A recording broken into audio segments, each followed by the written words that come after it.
Good morning! Ito yung river crossing namin kaninang umaga. So nasa paanan kami ng mountains.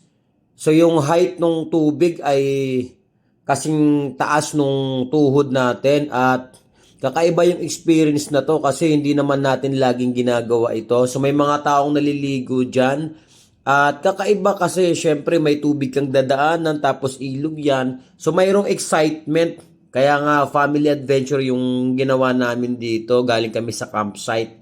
So medyo mataas yung ahon niyan pero kayang-kaya po yan ng Nissan Urban. Nag-enjoy po ako dyan sa river crossing na yan. So yung mga may Nissan Urban 2023 model, kayang-kaya pong ilusot yan or idaan sa river crossing na mayroong taas ng tuhod natin. So ayan, napakaganda yung place na yan at marami kaming mga videos na nagawa dito sa family camp adventure namin.